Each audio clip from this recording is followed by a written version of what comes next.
Hi sir Bhuvan గారు. Hello నమస్తే hi అండి. అండి. హాయ్. 6 సినిమాలు చేశారు. ఇప్పటి వరకు అసలు ప్రెస్ మీట్లో కనిపించడం తప్ప ప్రెస్ మీట్లో కూడా పెద్దగా మాట్లాడింది లేదు. అవునండి, అవును. ఇలా ఇంటర్వ్యూలో కూర్చోవడం ఇదే ఫస్ట్ టైం. ఇదే ఫస్ట్ ఇంటర్వ్యూ. ఇదే ఫస్ట్ టైం. యా, ఇంతమంది it producer will be very special also Right. Because it's first interview. Yeah, అంటే స్క్రీన్ వెనకుండి ఆ సెట్ లో ఉండి చేసుకోవడం వేరు, బయటకు వచ్చి సినిమా గురించి మాట్లాడడం వేరు. అంటే మీలాంటి వాళ్ళు మాట్లాడితేనే కదా సినిమా గురించి ఇంకొంచెం బాగా డెఫినెట్గా. అంటే అంటే ప్రతిసారి ప్రీవియస్ ఫిల్మ్స్ లో ఏంటంటే there was someone who is taking care of promotions, అవును. టాకింగ్, ఇవన్నీ. మోస్ట్ ఆఫ్ ద నేను వాసుతో ఎక్కువ వర్క్ చేశాను, బనీవాస్ గారితో. So he use to handle and ఎవరి పని వాళ్ళు చేసేవాళ్ళు అంతే. 6 సినిమాలు చేశారు కదా, ఏంటి ఎక్స్పీరియన్స్ గెయిన్ చేశారంటే ఏం చెప్తారు? అంటే ప్యాషన్ తోటి వచ్చామండి ఇండస్ట్రీకి. ఎవ్రీ సినిమా ఏదో ఒకటి నేర్పిస్తూ ఉంటుంది మనకి. ఓవరాల్ గా ఏంటంటే ఇక్కడ మనం హానెస్ట్ గా ఉండాలి, స్టోరీకి హానెస్ట్ గా ఉంటే డెఫినెట్ గా రిజల్ట్స్ బాగుంటాయి అనేది నేర్చుకున్నాను. సక్సెస్ రేట్ ఎంత మీద? అన్ని సక్సెస్ అయ్యండి ఆల్మోస్ట్. అంటే కమర్షియల్ గా ఎవ్రీ ఫిల్మ్ సక్సెస్ అయింది. ఫస్ట్ ఫిల్మ్ కోటబొమ్మలి పిఎస్, అది మేము లైక్ కో ప్రొడ్యూసర్స్ కింద దాంట్లో తండేల్ తర్వాత ఏవైతే 4 ఫిల్మ్స్ చేశాను, సింగిల్ ప్రొడ్యూసర్ కింద ఆయన ఇంట్రడ్యూస్ చేశారు అరవింద్ గారు. I'm very thankful to him and grateful to him. Yeah, అన్ని ఫిల్మ్స్ సక్సెస్ అయ్యాయి. బయటకు వచ్చిన తర్వాత అంటే లైక్ బయటికి రావడం అంటే ఐ మీన్ లైక్ విడిగా గీతా ఆర్ట్స్తో కాకుండా విడిగా చేసిన ఫస్ట్ ఫిలిం మిత్రమండలి అండి. అండ్ అది ఓకే, ఇట్స్ మిక్స్డ్ రిజల్ట్ అది, but still we learned our own thing how to deal అనేది. మిత్రమండలి ప్రొడ్యూసర్ గా మీరు టేబుల్ ప్రాఫిట్ చూసారా? బ్రేక్ ఈవెన్ అయితే అయిందండి, కొంచెం అటు ఇటు. But we're not like you know ఏదో అంటే డిస్టర్బ్ అయిపోయే అంత అయితే ఏం జరగలేదండి. Because Amazon we closed for that film also. దానికి రావాల్సిన రికగ్నైజేషన్ ప్లాట్ఫామ్స్ లో వచ్చిందండి. థియేట్రికల్ గా ఒక్కోసారి మనం అనుకున్న ఒకసారి అటు ఇటు అవుతూ ఉంటాయి, బట్ ప్లాట్ఫామ్లో దానికి మంచి రికగ్నైజేషన్ వచ్చింది. ట్రెండింగ్లో కూడా ఉండేది అది అమెజాన్లో రిలీజ్ అయినప్పుడు. ఇప్పటికీ దాంట్లో కొన్ని రీల్స్ అవి ఇప్పటికీ ట్రెండ్ అవుతూ ఉంటాయి అనమాట.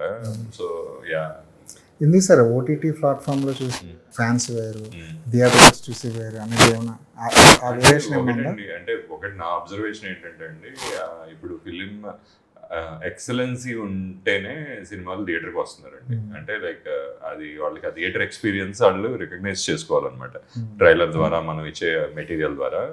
ఏమాత్రం అటు ఇటుగా ఉన్నా కూడా వాళ్ళు ఇట్స్ ఓకే, మనం స్మాల్ స్క్రీన్కి ఫిక్స్ అయిపోదాం, స్మాల్ స్క్రీన్లో చూసుకుందాం అనేది ఆ మైండ్ సెట్ క్రియేట్ అయిపోయింది. ఓటీటీ ఎరాలో ఇప్పుడు వరల్డ్ ఫిలిం అంతా కూడా వాళ్ళు చూడగలుగుతున్నారు. Best of the best films from Malayalam అవ్వచ్చు, మిగతా లాంగ్వేజ్ అవ్వచ్చు, ఫారెన్ లాంగ్వేజ్ అవ్వచ్చు, అన్నీ వాళ్ళకి అవైలబుల్గా ఉన్నాయి. కంటెంట్ వాళ్ళు ది బెస్ట్ కంటెంట్ చూస్తున్నారు. చూస్తున్నప్పుడు ఏంటంటే వాళ్ళ టేస్ట్ కూడా డెవలప్ అయిపోద్ది. ఇప్పుడు లాస్ట్ 5, 6, 7, 8 ఇయర్స్ నుంచి వాళ్ళ టేస్ట్ విపరీతంగా డెవలప్ అయిపోయింది. సో వాళ్ళకి తగ్గట్టుగా మనం క్యాటర్ చేయాలి, అప్పుడే వాళ్ళు థియేటర్కి రాగలుగుతారు. వాళ్ళని థియేటర్కి రప్పించడం అనేది మన ప్యూర్గా మన టాలెంటే. మనం ఏమాత్రం లేజీగా ఉన్నా లేదంటే కన్వీనియంట్గా ఉన్నా వాళ్ళు రావట్లేదు థియేటర్. అంతే సింపుల్. సింగిల్ రిజల్ట్ ఎలా అనిపించిందండి? ఎందుకంటే ఫ్యూజ్ రెస్పాన్స్ సింగిల్ అనే సినిమాకి రివ్యూస్ చాలా బాగా వచ్చాయి, కానీ రావాల్సినంత రెవెన్యూ థియేటర్కల్ నుంచి వచ్చిన అదే ఏంటంటే like it all has become very tricky. చాలా ఫ్యాక్టర్స్ ఎఫెక్ట్ చేస్తున్నాయి. సమ్మర్ అనగానే ఇప్పుడు ఐపీఎల్ ఒకటి ఎఫెక్ట్ చేస్తుంది. ఎండ్ ఆఫ్ ద డే లక్కీగా ఏంటంటే లైక్ అప్పుడు సింగిల్ అప్పుడు నెంబర్స్ చాలా బాగున్నాయి దానికి. We have seen good numbers. Vishnu గారి ఫిల్మ్స్ లో అది వన్ ఆఫ్ ద మంచి నెంబర్స్ చూసిన ఫిల్మ్. అదే అండి, మళ్ళీ అంటే సినిమా బాగుంది అని అంటే ఐపీఎల్ ఉన్నా ఏమున్నా పక్కన పెట్టి మరి థియేటర్స్కి వస్తారు. ఇట్ ఈస్ డీసెంట్ ఓన్లీ అండి. అంటే సింగిల్ ఆల్మోస్ట్ ఒక 2 weeks మంచి కలెక్షన్స్ రాబట్టిందండి థియేటర్స్ లో. కానీ చూసారా, విచిత్రం ఏంటో చూసారా, మిత్రమండలికి అంత లో అప్లాజ్ వచ్చినా సరే దానికి రెవెన్యూ అది షేర్ చేసుకోగలిగింది, దాని వంతు అది తెచ్చుకోగలిగింది. సింగిల్ విషయానికి వస్తే చాలా హ్యూజ్ రెస్పాన్స్ వచ్చింది సినిమాకి. కొంచెం ఇబ్బంది పడాల్సి వచ్చింది, ఎందుకంటే రావాల్సినంత దానికి రావాల్సినంత అప్లాజ్ కలెక్షన్ రూపంలో రాలేదు. రెండు చూసారు మీరు ప్రొడ్యూసర్. అవునండి, అవును, ఎగ్జాక్ట్లీ. అదే అంటే కొంచెం కొన్నిసార్లు రిలీజ్ టైమింగ్స్ అవన్నీ కూడా ఎఫెక్ట్ చేస్తాయి. చూడాలండి. అంటే లైక్ హౌ ఇట్ గోస్ అనేది ఇప్పుడు మళ్ళీ మేలో మేము రిలీజ్ చేస్తున్నాము. But we're very confident audience థియేటర్కి అయితే రప్పించగలుగుతాం అనే కాన్ఫిడెన్స్ ఉందండి. ట్రంప్ కార్డ్ లో వాడేశారు. అంతే అంటే ఆయన బికాజ్ అది అంటే నేను కథ విన్నప్పుడు కూడా నాకు బాగా నచ్చిన విషయం ఏంటంటే దీంట్లో రిలేటబిలిటీ ఉందండి. సో ప్రతి కథలోనూ మనకి ముఖ్యంగా మనం చూసుకోవాల్సింది ఏంటంటే how it will reach to the audience దాన్ని ఎలా రిలేట్ చేసుకోగలుగుతాడు. సో నాకు అనిపించింది ఏంటంటే యాజ్ అన్ ఆడియన్ నేను ఫస్ట్ కథ విన్నప్పుడు ఈ ట్రంప్ ఫ్యాక్టర్ అవ్వచ్చు ఏదైతే ఉందో కథలో, డిపోర్టేషన్ ఇవన్నీ కూడా కథలో పార్ట్ అండి. అందుకనే పబ్లిసిటీలో ఎండ్ ఆఫ్ ద డే మనం సినిమాలో ఏదైతే ఉంటుందో కంటెంట్ అదే పబ్లిసిటీకి వస్తుంది, మనం మాయ చేయలేము. ఉంది కాబట్టి అది అంత ఎవిడెంట్ గా వాడుకుంటున్నాం అండి, అంతే. నిన్న జేడి చక్రవర్తి గారు ఒక బాంబు పేల్చారు, ఈ సినిమా ఆగిపోయేది, అసలు విపరీతంగా ప్రెజర్స్ వచ్చినాయి మా మీద అన్నారు. అది జోక్ గా తీసుకోవాలా నిజంగానే దాని వెనకాల ఏమైనా సీరియస్నెస్ ఉంది? అంటే ఆయన సరదాగా చెప్పారండి అది డెఫినెట్ గా. కాకపోతే చిన్న సిచ్యువేషన్ అయితే అరేజ్ అయిందండి. అంటే ఒక క్వెరీ పడింది అనమాట. పడితే మేము రిప్లై ఇచ్చాం what kind of film it is అనేది. మేము ఇది కామనే అండి, సెన్సార్ లో క్వెరీ పడడం అనేది కామనే. అంటే సెన్సార్ దగ్గర వచ్చింది అంతే. ఇది అక్కడ పడింది, క్వెరీ పడింది, మేము రిప్లై ఇచ్చాము, వాళ్ళు కూడా దాన్ని కన్సిడర్ చేశారు. ఇవన్నీ చాలా కామన్ ప్రాసెస్ అండి. అంటే లైక్ వాళ్ళు ఏమన్నా కట్స్ కానీ అడగడం కానీ, కొన్ని ఏదన్నా ఉంటే వాళ్ళు కరెక్ట్ చేసుకోమనడం కానీ, ఇవన్నీ కామనే. అండ్ ఆ ప్రాసెస్ లోనే కొన్ని క్వెరీస్ అడిగారు వాళ్ళు. అడిగినప్పుడు మేము రిప్లై ఇచ్చాం అనమాట. అండ్ అది వాళ్ళు కూడా చాలా పాజిటివ్ గా తీసుకున్నారు అండ్ ఇట్స్ రిజాల్వ్డ్ అండి. అంటే సినిమా ఆగిపోయేంత ప్రమాదం అయితే కాదు. లేదండి, అస్సలు అలాంటిది లేదండి. కొంచెంసేపు ఉంటది కదండి టెన్షన్. అంటే ఇప్పుడు సినిమా ఎలా అంటే అండి లైక్ మేము 2 ఏళ్ళు కష్టపడతాం దాని మీద. కష్టపడిన తర్వాత స్టేక్స్ ఎక్కువ ఉంటాయి. It's like delivering a baby. ఆ పరిస్థితుల్లో ఏమైపోద్దంటే ఆపరేషన్ థియేటర్ లో చిన్న ఏదైనా సరే లైట్ నర్స్ అటు ఇటు అలా వెళ్ళా కూడా మనకి ఏదో కంగారు వస్తుంది కదా, అలాంటిది తప్ప ఇంకేం లేదండి. కానీ 1వ తారీఖు అన్నది చాలా బాగా గెస్ చేయగలిగారు. అంటే పెద్ద వస్తుందేమోనన్న టెన్షన్ ఒకవైపు ఉండేది. ఒకవేళ అంటే రిస్క్ ఒక రకంగా, మీరు రిలీజ్ డేట్ అనౌన్స్ చేసిన తర్వాత మీరు పోస్ట్ పోన్ చేసుకున్నా ఒక రకంగా రిస్కే. ఒక సినిమాని రిలీజ్ డేట్ అనౌన్స్ చేసి పోస్ట్ పోన్ చేసుకోవడం అనేది, ఆ రిస్క్ కూడా మీరు సిద్ధపడి end of the day it's gamble అండి. We took a gamble and it paid off, అంతే అండి. అంటే మనం ఎలా అయితే అవతల కార్డ్స్ గెస్ చేయగలుగుతామో అది ఇట్స్ జస్ట్ గెస్ వర్క్ అండి. Some times it pay of. ఒకవేళ నిజంగానే ఆ సినిమా అనుకున్న టైంకి వచ్చేసి ఉంటే వితౌట్ ఆఫ్ రెస్పెక్ట్ మేము అది డేట్ మార్చుకోవడం కూడా ప్రిపేర్ అయ్యి ఉన్నాం, మెంటల్ గా ప్రిపేర్ అయ్యి ఉన్నాం. సో అందుకనే దాని వెనకాల అంటే వస్తే ఏం చేయాలి అనేది కూడా మాకు తెలుసు కాబట్టి we try to like you know play like that. Shri Vishnu గారిని ఎలా ప్రాజెక్ట్ లోకి తీసుకురాగలిగారు? ఒకటండి, ఆయన is very close friend to all of us. నాకు సింగిల్ లో నేను ఆయనతో కలిసి పనిచేశాను. అండ్ రెండోది అంటే ఇది సింగిల్ రిజల్ట్ వచ్చిన తర్వాత డిసైడ్ అయిన ప్రాజెక్ట్ కాదండి, సింగిల్ రన్నింగ్ లో ఉండగానే డిసైడ్ అయింది. అంటే ఆయన వ్యక్తిత్వం ఏంటంటే లైక్ మంచి ఫ్రెండ్స్ కాబట్టి మేము ఫ్రెండ్షిప్ లో మాకు హెల్ప్ చేయాలని అనుకున్నారు ఆయన. అసలు అదొక హిట్ వచ్చింది, మనం కలిసి పని చేయాలనో లేదంటే ఈ క్యారెక్టర్ చాలా బాగుందనో అలాంటి ఏమీ లేవు ఆయనకి. Without any calculations, simple Bhanu గారు, విజయ్ మీరు చేస్తున్నారు కదా, మీకు ఎందుకు నా వంతు నేను సపోర్ట్ చేయాలి, ఏం చేయాలో చెప్పండి నేను చేస్తాను అని అన్నారు, అంతే సింపుల్ ఆయన. అండ్ అలా అని చెప్పి మేము కూడా గ్రాంటెడ్ ఎప్పుడు తీసుకోలేదండి. బికాజ్ మీరు చూస్తారు రేపు పొద్దున్న సినిమాలో, మీరు చూసిన తర్వాత అంటే ఆడియన్ కూడా డెఫినెట్ గా ఫీల్ అయ్యేది ఏంటంటే ఈ క్యారెక్టర్ కి అసలు ఏం తప్ప మనం ఎవరిని ఊహించుకోలేమనే లెవెల్లో అయితే ఉంటుంది. అంటే ఆయన మాకు ఎంత అయితే రెస్పెక్ట్ ఇచ్చారో without any questions he came in to the project, అంతే రెస్పెక్ట్ మేము కూడా తిరిగి ఇవ్వాలి ఆయనకి. అందుకనే ఈ క్యారెక్టర్ని మేము చాలా చాలా కేర్ఫుల్ గా డిజైన్ చేసామండి. అది డెఫినెట్ గా ఆన్ స్క్రీన్ రిఫ్లెక్ట్ అవుతుంది. అప్పటికి నారీలో ఆయన గెస్ట్ రోల్ కన్ఫర్మ్ అండి. అప్పటికి అది దట్స్ జస్ట్ క్యామియో అండి. మనం ఏంటంటే we're calling it extended cameo, but in terms of like you know మనం రైటింగ్ అండ్ వేరే సినిమాటిక్ లాంగ్వేజ్ పరంగా చూసుకుంటే ఇది క్యారెక్టర్ అండి, ఇట్స్ సాలిడ్ క్యారెక్టర్. ఇప్పుడు పెదరాయుడులో రజనీకాంత్ గారి క్యారెక్టర్, ఆయన్ని మనం క్యామియో అనలేము, అలా అనలేము కదా. Is one of the powerful character. అవును, ఎగ్జాక్ట్లీ. సో అలాంటి పవర్ఫుల్ కొన్నిసార్లు ఏంటంటే మనం మార్కెటింగ్ పర్పసెస్ కోసం ఒక రిలేషన్షిప్ లో ఇప్పుడు అలా వచ్చి అలా వెళ్ళిపోతూ ఉంటారు. డెఫినెట్ గా అలాంటి క్యారెక్టర్ అయితే కాదండి. This is a solid character. It will create an impact in the theatre. ఆయన వచ్చినప్పుడు థియేటర్ ఎరప్ట్ అవుతుందండి, నో డౌట్. ఎందుకంటే నేను ఫీల్ అయ్యాది థియేటర్ లో, మిక్సింగ్ లో, అక్కడ ఇక్కడ. నేను 10 సార్లు సినిమా చూసినప్పుడల్లా ఆయన వచ్చినప్పుడు నేను ఆ ఎక్సైట్మెంట్ ఎప్పుడెప్పుడు ఆ థియేటర్ లో చూస్తాను అనేది నాకు కూడా ఉందండి, ఆడియన్స్ రియాక్షన్. ఈ సినిమా హిట్ అయితే శ్రీ విష్ణు గారితో సీక్వెల్ తీసే ఆలోచన ఏమైనా ఉందా? డెఫినెట్ గా అండి, డెఫినెట్ గా. దిస్ హ్యావ్ ఏ పార్ట్ 2, అందుకనే 1.5 అని పెట్టాము. మా డైరెక్టర్ ఏంటంటే లైక్ వెరీ క్వర్కీ అనమాట. అందరూ 1 అని పెడతారు కదా, మనం 1.5 అని పెట్టాం. 1.5 ఎందుకు అనేది కూడా ఏంటంటే దిస్ ఈజ్ నాట్, అంటే ఇప్పుడు ట్రైలరు కాదు, టీజర్ కాదు, ట్రైజర్ అని అన్నాం కదా, అలాగే ఇది వాల్యూమ్ 1 అని కూడా అనలేదు దీన్ని. ఎందుకంటే దీంట్లో చాలా థింగ్స్ మేము టచ్ చేస్తున్నాం అనమాట. సో ఒక ఎక్స్టెన్షన్ లా ఉంటది ఇది, పార్ట్ 1కే చిన్న ఎక్స్టెన్షన్ లా దీంట్లో ఉంటది అనమాట. సో అందుకని 1.5 అని అన్నాము. ఇవన్నీ మనం థియేటర్లో మీరు చూడొచ్చండి. Yeah, we have plans for part 2. Hopefully the film will do very well and we have planned for it. Shri Vishnu గారిని గెస్ట్ రోల్కి ఒప్పించడం అన్నది అదొక టాస్క్. రెండోది, ఇలాంటి సిచ్యువేషన్స్లో మనం ఎంత ఆఫర్ చేయాలి ఆయనకి, రెమ్యునరేషన్ దగ్గర చిన్న ట్రిక్కీగా ఉంటుంది కదా. దాన్ని ఎలా చూడాలో కూడా మనకి అర్థం కాదు. ఇన్ని సినిమాలు చేసినా, ఆయన అన్ని సినిమాలు చేసినా, ఆయన ఎలా రిసీవ్ చేసుకోవాలో ఆయనకి అర్థం కాదు, మీరు ఎలా మాట్లాడాలో మీకు అర్థం కాదు. ఇలాంటి సిచ్యువేషన్ ని ఎంత స్మూత్ గా హ్యాండిల్ చేశారు? అంటే అదే అండి, ది అడ్వాంటేజ్ ఏంటంటే ఇప్పుడు విజయ్ అండ్ మేము పార్ట్నర్స్ ఈ ప్రాజెక్ట్ లో. అండ్ విజయ్ గారు is like very close associate to అందరికి తెలిసిందే. ఆయన అఫైర్స్ అన్ని విజయ్ గారు చూసుకుంటారు. It has become easy for us because of the relationship. ఆయన బయట వాళ్ళతో మరి ఇలాంటి చేస్తారో చేయరో నాకు తెలియదు, but because of love towards all of us, Pawan తో ఆయన ఫస్ట్ సినిమా చేశారు, ఆయన రమేష్ కాదు. we have a great bonding అండి. ఇలాంటిది అసలు రాలేదండి ఎప్పుడు. అంటే ఆయనకి మేము ఎంత ఇవ్వాలి, లేదంటే ఆయన మమ్మల్ని ఎంత అడగాలి అనేది రాలేదు అసలు. ఇద్దరికి ఉండకపోవచ్చు, కానీ అది ఫేస్ చేసేటప్పుడు కొంచెం ఇబ్బందిగా ఉంటుంది ఆఫర్ చేయడం. లేదండి, విజయ్ గారు ఉన్నారు కాబట్టి చాలా ఈజీ అయిపోయింది. Because is also part of the project కదా. వీ నెవర్ లైక్ అంటే ఎవరు కమర్షియల్ గా ఆలోచించలే.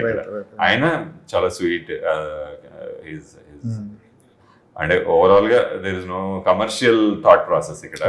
సినిమా బాగా చేయాలి, మీకు ఏం కావాలో చెప్పండి నేను చేస్తాను అనే ఒక యాటిట్యూడే తప్ప ఇప్పుడు వాట్ ఈస్ రెమ్యూనరేషన్ అనేది అయితే అసలు అది వెరీ ఆయన అసలు పట్టించుకోలేదు దాని గురించి. అది ఆయన గొప్పతనం అది. And at the same time we will take care of what ever like has to be like given. ఈ సినిమాలో 5 హీరోలకు సంబంధించిన రిఫరెన్స్ బాగా వాడేశారు. వాళ్ళకి సంబంధించిన ఫ్యాన్స్ కి ఒక ట్రీట్ లాగా ఉండబోతుంది అని చెప్పి దిల్ రాజు గారు స్వయంగా చెప్పారు. ఆ సీక్వెన్స్ లో ఎలా ఉండబోతుంది? సో అదే అండి, ఇప్పుడు ఫస్ట్ నాకు కథ విన్నప్పుడు పవన్ నాకు ఇది ఒక కథలా చెప్పాడు. కథ చెప్పినప్పుడు చాలా ఇంట్రెస్టింగ్గా భలే ఉంది, కాంటెంపరీ, మనం ఇది చెప్పాలి, రిలేటబిలిటీ ఉంది దీంట్లో అనుకుని మేము ఎవరు డైరెక్టర్ ఏంటి ఎవరు అన్నప్పుడు కశ్యప్ స్క్రీన్ ప్లే డెవలప్ చేసి తీసుకొచ్చాడు. అది విన్నప్పుడు కశ్యప్ ఓన్ ఎక్స్పీరియన్స్ అవ్వచ్చు, ఓన్ టేస్ట్ అవ్వచ్చు, దీంట్లో తనకి తెలుసో తెలియకో ఒక ఫిలిం రిఫరెన్సెస్ని కథలోకి తీసుకొచ్చాడు.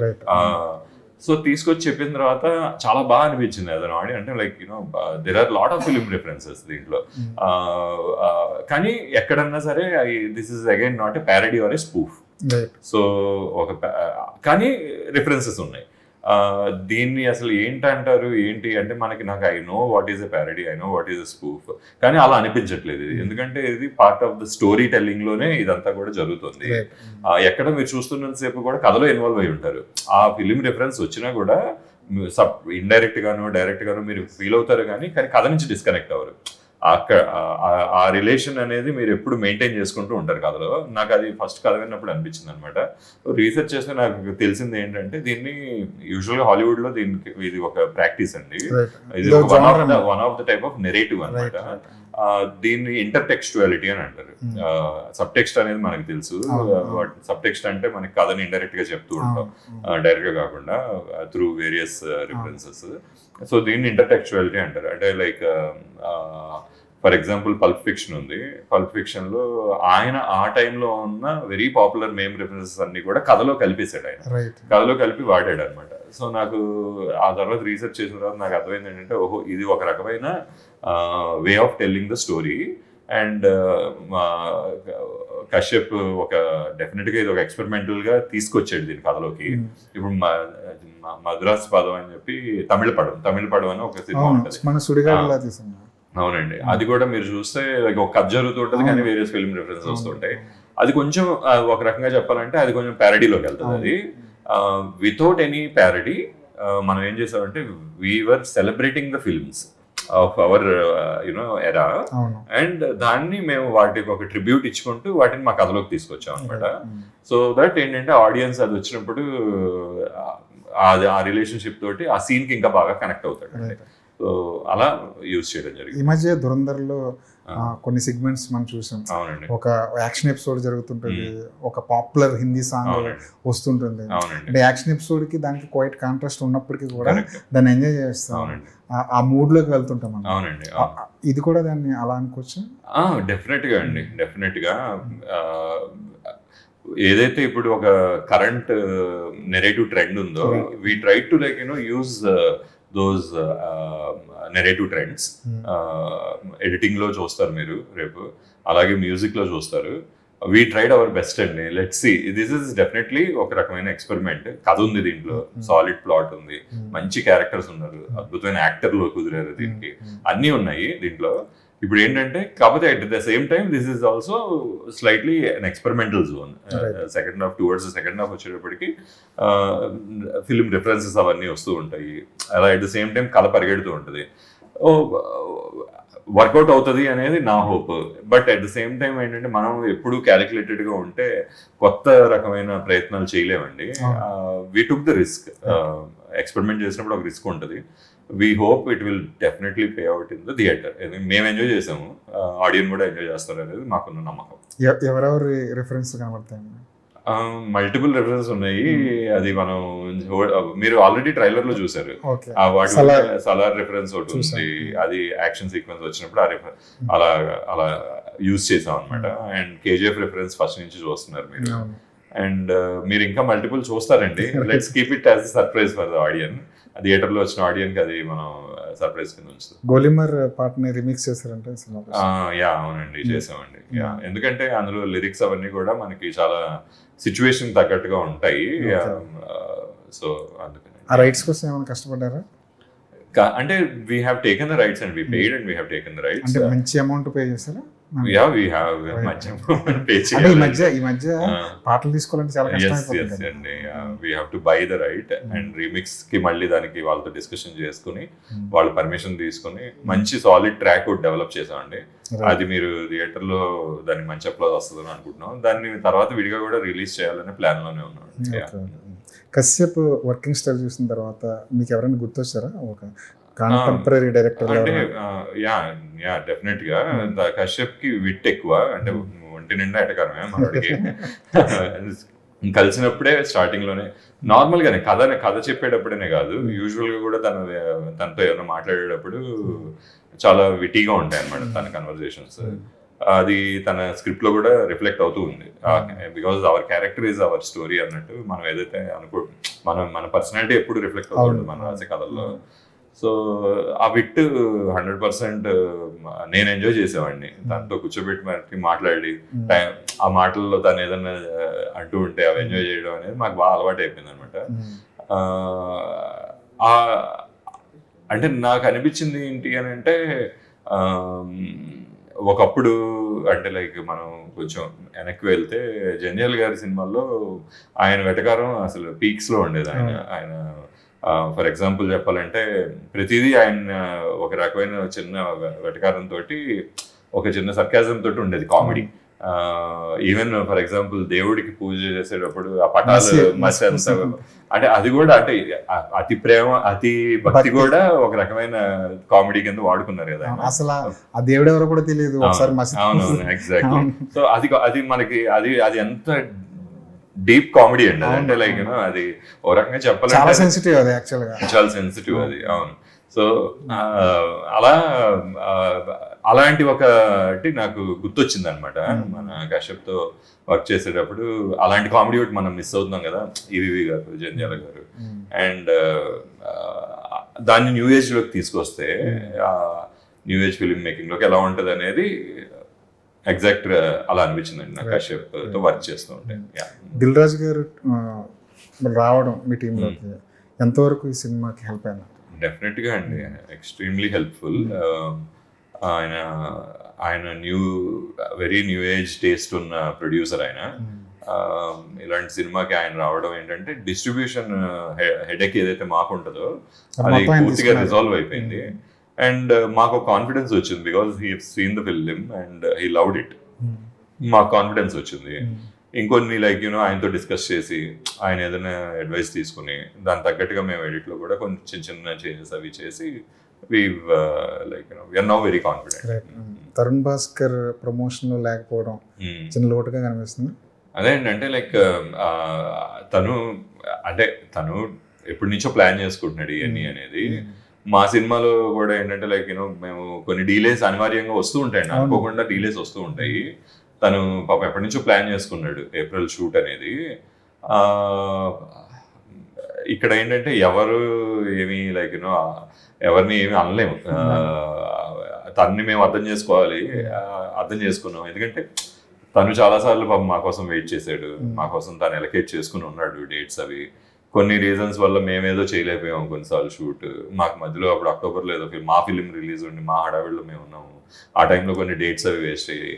మధ్యలో తర్వాత మన హర్షవర్ధన్ గారికి యాక్సిడెంట్ అయ్యి ఆయన చాలా రోజులు ఆయన షూట్ చేయలేకపోయారు అనమాట, హర్ష గారు. అప్పుడు కొంచెం తరుణ్ డేట్స్ వేస్ట్ అయ్యాయి. సో ఇలాంటి రీజన్స్ వల్ల మనం ఏంటంటే కొన్నిసార్లు ఎవరిని ఏమీ అనలేము. He's missing it. ఒకటి మటుకు నాకు 100% తెలిసింది ఏంటంటే, నేను మాట్లాడుతూ ఉంటా కాబట్టి తరుణ్ తోటి, తను అంతా ఇక్కడే ఉంది, తన మైండ్ అంతా ఇక్కడే ఉంది, బాడీ అక్కడ ఉన్నా కూడా. బట్ స్టిల్ తన ఇవన్నీ అనేది తనకి చాలా ప్రెస్టీజియస్ ప్రాజెక్ట్, అందరూ అడుగుతున్నారు, he has to finish it. అక్కడ ప్రొడ్యూసర్ స్టేక్స్ కూడా ఉంటాయి కదండి, మనం అర్థం చేసుకోవాలి. అండ్ వీఆర్ డూయింగ్ అవర్ ప్రమోషన్స్కి కావాల్సిన సపోర్ట్ ఏదైతే ఉంటుందో, ప్రమోషన్స్ని నేను కానీ కశ్యప్ కానీ మేమందరం ఎవరికి వాళ్ళ పార్ట్ ఫుల్ఫిల్ చేస్తున్నాం. జేడీ గారు అయితే నెంబర్ ఆఫ్ ఇంటర్వ్యూస్ ఇచ్చారు, హరియా ఉంది, మానస, అందరం భుజాన్ని వేసుకున్నాం. నిన్న నుంచి విష్ణు గారు కూడా వేసుకున్నారు, మొన్న దుల్కర్ వచ్చారు. So okay, fine, it's going on అనేది నా feeling. Yes, definitely we're missing Tarun and Tarun also missing us. ఈ రోజుల్లో ఎలా మాట్లాడుకున్నారంటే ఓటీటీలో ఏ సినిమాని కొనట్లేదు, చిన్న సినిమాని అసలు పట్టించుకోవట్లేదు. అసలు ఓటీటీకి ఒక సినిమా అమ్మడం అంటేనే అది పెద్ద టాస్క్ అనుకోవాలి. మీరు ఇప్పటివరకు మీ జర్నీలో మీరు దాన్ని ఎలా ఫేస్ చేస్తారు? ఈ సినిమాకి సంబంధించి ఓటీటీ డీల్స్ ఎలా జరిగాయి? సింపుల్ అండి, మన దగ్గర కంటెంట్ ఉంటే వాళ్ళే మన దగ్గరకు వస్తారు. It's all about content. And అక్కడ కూర్చున్న వాళ్ళు కూడా ఓటీటీ స్పేస్లో they are very sure about what they want. ఎందుకంటే వాళ్ళ దగ్గర అనలిటిక్స్ ఉంటాయి, వాళ్ళ దగ్గర ఒక టెక్నాలజీ ఉంటుంది, అనలిటిక్స్ ఉంటుంది. ఆడియన్స్ ఏం చూస్తున్నారు, ఏం చూడట్లేదు, ఏం రిజెక్ట్ చేస్తున్నారు, ఎక్కడ స్కిప్ చేస్తున్నారు, ప్రతిదీ వాళ్ళకి తెలుసు. ఆడియన్స్ రిక్వైర్మెంట్ ఏంటి, ఏం నడుస్తుంది, ఏం నడవదు అనేది. సో వాళ్ళు డేటా మీద కూర్చుని ఉన్నారు వాళ్ళు. అండ్ వాళ్ళకి ఏం ఇవ్వగలుగుతాము అనేది ఇక్కడ మనం కనుక అంటే this is all about guessing, right content ఏది వర్క్ అవుతుంది. మనం పిచ్ చేసామంటే తీసుకుంటారండి. అంటే ఇప్పుడు నేను ఉంటుంది, డిస్కషన్స్ ఉంటాయి, మనం 2-3 దగ్గరికి వెళ్ళాల్సి వస్తుంది, వాళ్ళు మన దగ్గరికి వస్తారు, చిన్న తలనొప్పులు ఉంటాయి. కానీ మన చేతిలో సాలిడ్ కాంటెంట్ ఉన్నప్పుడు ఓటీటీస్ కూడా ముందుకు వచ్చి తీసుకుంటారు అనేదానికి గాయపడ్డ సింహం ఎగ్జాంపుల్ అండి. మనం రైట్ కాంబినేషన్ సెట్ చేసుకుని రైట్ కాంటెంట్ని కనుక ప్రజెంట్ చేస్తే, పిచ్ చేస్తే వాళ్ళు వస్తారు. ప్లానింగ్ సరిగ్గా లేక మనం సరైన కాంటెంట్ని మనం సరిగ్గా చేసుకోలేకపోతే అప్పుడు ఇబ్బంది పడాల్సి వస్తుందండి. సినిమా చూసే కొంటున్నారండి? యూజువల్గా ఏమవుతుందంటే అండి, బిజినెస్ కట్ అని ఒకటి ఉంటుందండి. ఆ బిజినెస్ కట్ చూపించాల్సి వస్తుంది. సో ఇప్పుడు ఆ కాంటెంట్ స్టైల్ ఏంటి, అసలు మనం చెప్పిన కదని వీళ్ళు ఎలా తీస్తున్నారు అనే డౌట్స్ వాళ్ళకి కూడా ఉంటాయి కదా. సో మనం ఆ బిజినెస్ కట్ చూసిన తర్వాతే డిస్కషన్స్లోకి వెళ్ళాం. అంటే మీకు మీ గురించి ఉన్నది ఏంటంటే మీరు ప్రొడక్షన్ వైపు ఉన్నా సరే మీ మనసు అంతా రైటింగ్ మీద ఉంటుంది, కథలు రాస్తుంటారు, స్క్రీన్ ప్లేలో కూర్చుంటూ ఉంటారు, ఇలాంటి మాటలు వింటుంటాం కదా. ఆ విభాగంలో మీకున్న పట్టు ఏంటి? అంటే బేసిక్గా నా జర్నీ స్టార్ట్ అయిందే రైటింగ్ రూమ్ నుంచి అండి. ఒక అంటే లైక్ కథలు నా దగ్గరికి వస్తుంది. అంటే ఎందుకు వచ్చేవి కథలు అని అంటే దానికి ఒక చిన్న స్టోరీ ఉంటుంది. వాసు నాకు బాగా క్లోజ్ ఫ్రెండ్. వాసు చాలా బిజీ ఉండేవాడు, పని వాసు. ఆయన ఏంటంటే లైక్ ఈ యూస్ టు ఆస్క్ మీ కథలు వింటావా నువ్వు అని అడిగాడు. నాకు ఇంట్రెస్ట్ ఉంది అని చెప్పావు ఒక 10 years బిఫోర్ ఎప్పుడో చెప్పాను నేను. నా క్లాస్మేట్ ఆయన. సో నాకు ఇలా ఇంట్రెస్ట్ ఉంది అని అంటే సరే కథలు విను అని అన్నాడు. నా కథ వింటా అనలేదు కానీ కథలు విను అని అన్నాడు. ఎప్పుడు నన్ను అడగల. సో ఓకే సరే వినొచ్చు, వినడం కూడా ఒక ఆపర్చునిటీ అని చెప్పి నేను I took that opportunity. Number of stories విని విని విని విని ఒక చిన్న ఆటోమేటిక్గా వస్తుంది కదండి. మనం రిపీటెడ్గా ఒకే పని చేసినప్పుడు చిన్న న్యాక్ డెవలప్ అవుతుంది. సో అలా నేను ఓకే కథలు ఎలా రాయాలి ఏంటి, ఆ తర్వాత మనం వేరియస్ టూల్స్ అంటే లైక్ ఆన్లైన్లో కూడా చాలా దొరికేస్తాయి కదండి. చదువుకొని కొన్ని పుస్తకాలు చదివి మనకంటూ ఒక ఓన్ టేస్ట్ ఉంటుంది. రైటింగ్ మీద కొంచెం చిన్న నాకు రైటింగ్ చిన్నప్పుడు కూడా చాలా రాస్తూ ఉండేవాడిని, చిన్న చిన్న కథలు కానీ అవి కానీ. ఒక చిన్న పట్టు వచ్చిన తర్వాత నాకు రైటర్స్ వచ్చి నాకు పిచ్ చేస్తూ ఉంటారు కదా. నేను ఏమనుకున్నానంటే దీన్ని ఒక చిన్న కన్స్ట్రక్ట్ చేద్దామని చెప్పి ఒక చిన్న రైటింగ్ రూమ్ స్టార్ట్ చేశాను అనమాట. నా ఓన్ స్పేస్లో నేను ఒక చిన్న రైటింగ్ రూమ్ లాగా పెట్టి రైటర్స్ని ఇన్వైట్ చేసి ఐడియాస్ పిచ్ చేయమని చెప్తే నెంబర్ ఆఫ్ ఐడియాస్ పిచ్ చేసేవాళ్ళు. అలా అందులో వచ్చిన ఐడియాసే తండేలు అవ్వచ్చు, లేదంటే మిగతా నేను చేసిన కపుల్ ఆఫ్ ఫిలిమ్స్ ఐడియాస్ అందులో ఆ రైటింగ్ రూమ్ నుంచి వచ్చినవి అనమాట. సో కార్తీక్ అనే అతను నాకు కథ పిచ్ చేసినప్పుడు నేను దాంట్లో కూర్చుని ఆ కథ ఏం కావాలి ఏంటి అని చెప్పి ఒక జర్నీ, అదొక 5-6 నెలలు జర్నీ అయిన తర్వాత ఆ కథను తయారు చేసి గీతా ఆర్ట్స్కి తీసుకెళ్ళాం. ఎందుకంటే దానికి ఒక పెద్ద ప్రొడ్యూసర్ కావాలి, దానికి ఒక పెద్ద క్యాన్వాస్ కావాలి అని చెప్పి తీసుకెళ్ళినప్పుడు వాళ్ళు ప్రొడ్యూస్ చేయడం జరిగింది. సినిమా కూడా పెద్ద హిట్ అయింది. ఆ జర్నీలో నాకు రైటింగ్ మీద బాగా ఒక ఇంట్రెస్ట్ ఏర్పడడం, నేను కూడా రాయగలను, నాకు కూడా ఒక టాలెంట్ అనేది మనం రియలైజ్ అవుతూ ఉంటాం కదా, అది సెల్ఫ్ డిస్కవరీ అంటారు. అది కూడా ఒక రకమైన జర్నీయే. సో ఐ రియలైజ్డ్ యా అని చెప్పి అప్పటి నుంచి కూడా ఏంటంటే లైక్ నాకేదైనా ఒక కథ చెప్తే ఆ కథని ఎలా చెప్తే బాగుంటుంది అనేది నేను డిస్కస్ చేస్తాను. ఇప్పుడు గాయపడి సినిమాలో కూడా జరిగాయి ఆ డిస్కషన్స్. నేను చేసే నెక్స్ట్ ఫిల్మ్లో కూడా జరుగుతాయి, నేను చేసే ప్రీవియస్ ఫిల్మ్స్లో కూడా జరుగుతాయి. యా దుల్కర్ కోసం ఏమైనా కథ రాసారా? యా ఆయన కోసం ఎవరు రాయరండి కదా, ఆయన is a versatile actor. Yeah డెఫినెట్గా రాసాం. పవన్ కూడా నేను చెప్పాను కదా, పవన్ కూడా బాగా నచ్చింది. బాగుంటే అన్ని బాగుంటే లెక్కలన్నీ బాగుంటే తీసుకెళ్తామండి ముందుకి. డైరెక్షన్ చేయాలని ఉండేదా? మేబీ ఇన్ ఫ్యూచర్ అండి, నాట్ దిస్ ఇయర్. ఒకసారి ఈ ఇయర్ 2 రిలీజెస్ ఉన్నాయి. ఇప్పుడు ఈ ఫిలిం తో పాటు ఇంకో ఫిల్మ్ రిలీజ్ కూడా ఉంది. ఈ 2 సినిమాలు రిలీజ్లు అయిపోయి అన్ని బాగుంది, హ్యాపీగా ఉన్నాము అని అంటే I have return some stories. అందులో వన్ ఆఫ్ ద స్టోరీ ఏదన్నా వర్క్ అవుతుంది అని అంటే మా ఓన్ ప్రొడక్షన్ హౌసే కాబట్టి it's not a difficult for me to like direct. ఇప్పుడు మీరు ఇందాక తండేల గురించి మాట్లాడుతున్నప్పుడు నాకు అరేబియా కడలే గుర్తొచ్చింది. ఆ కథ విషయంలో ఈ రెండింటికి మధ్య ఒక క్లాష్ నడిచింది. అవునండి. దాన్ని ఎలా డీల్ చేశారు? అంటే అరేబియా కడలి అనేది ఒక పుస్తకం ఆధారం అండి. అది మున్నిటి గీతలు. డిస్కషన్స్ జరిగాయండి ఆ టైంలో. మేము వాళ్ళకి నోటీస్ ఇవ్వడం, వాళ్ళు మాకు రిప్లై ఇవ్వడం, ఇవన్నీ జరిగాయి. ఎందుకు జరిగాయి అని అంటే ఆ పర్టికులర్ ఇన్సిడెంట్ ఏదైతే జరిగిందో ఆ ఫిషర్మెన్ లైఫ్కి సంబంధించిన రైట్స్ అన్ని మేము తీసుకున్నాం. వాళ్ళ దగ్గర వాళ్ళ all rights including book rights అంటారు కదా, నావెల్ రైట్స్, అవి కూడా మేము తీసుకున్నాం అనమాట. అది పుస్తకం రాకముందే యా ఎప్పుడు 2020లోనే తీసేసుకున్నాము. 21లో 22లోనే 23లోనే ఆ బుక్ వచ్చినట్టుంది. సో అప్పుడు మేము వాళ్ళని అడిగాం, ఈ రైట్స్ మా దగ్గర ఉన్నాయి కదా, ఈ ఇన్సిడెంట్ బేస్ చేసుకుని మీరు ఎందుకు రాశారు కదా అని అంటే అప్పుడు ఏంటంటే మళ్ళీ దాన్ని ప్రొడ్యూస్ చేసేవాళ్ళు కూడా వాసుకి మాకు అందరికి బాగా తెలిసిన వాళ్ళందరూ కూడా అమికబుల్గా డిస్కస్ చేసుకున్నాము. సో మేము ఆల్రెడీ సినిమా స్టార్ట్ చేసామని చెప్పి వాళ్ళకి చెప్పడం జరిగింది. వాసు డీల్ చేశాడు దాన్ని. అండ్ మా సినిమా ముందు రిలీజ్ అయిపోతుంది, వాళ్ళ తర్వాత వస్తుంది కాబట్టి అక్కడ మాకేమో అంత రిస్క్ ఫ్యాక్టర్ ఏమనిపించలేదు. పైగా వాళ్ళది online platform web series, two different formats. And వాళ్ళ way of perception or perceiving the story, మా way of perceiving the story are totally different. ఒకే ఇన్సిడెంట్ మీద చాలా మంది కథలు రాసుకుంటారు కదండి, ఇంకా అలా అని చెప్పి మేము కూడా స్లోగా ఇగ్నోర్ చేస్తాం దాన్ని. అలాగే అంతే. తమిళనాడులో ప్రొడ్యూసర్లు ఇప్పుడు ఒక గొప్ప నిర్ణయం, పెద్ద సంచలన నిర్ణయం తీసుకునే దిశగా వాళ్ళ ప్రయత్నాలు అయితే జరుగుతున్నాయి. వాళ్ళు ఏమంటారంటే మీకు తెలిసి ఉంటుంది, మేము హీరోలకు కానీ డైరెక్టర్లకు కానీ టెక్నీషియన్లకు కానీ ఎవరికి మేము పారితోషికాలు ఇవ్వం, రెవెన్యూ షేరింగ్ బేస్ మీద సినిమాలు తీస్తాం అని చెప్తున్నారు కదా. అది వర్కౌట్ అయ్యే పద్ధతి అంటే ఒకటండి, ఇప్పుడు నెసెసిటీ అనే దాని నుంచే వస్తాయండి. ఇప్పుడు when everything is flourishing everyone will take a pie, అంటే అందరూ తీసుకుంటారు. ఇప్పుడు ఇండస్ట్రీలో నెంబర్స్ చూసినంతకాలం హీరోలు, డైరెక్టర్లు, ప్రొడ్యూసర్లు అందరు లాభపడ్డారు, టెక్నీషియన్స్ అందరు లాభపడ్డారు. కష్టంలో ఉన్నప్పుడే ఇలాంటివి ఏంటంటే డిస్కషన్స్ వస్తాయన్నమాట.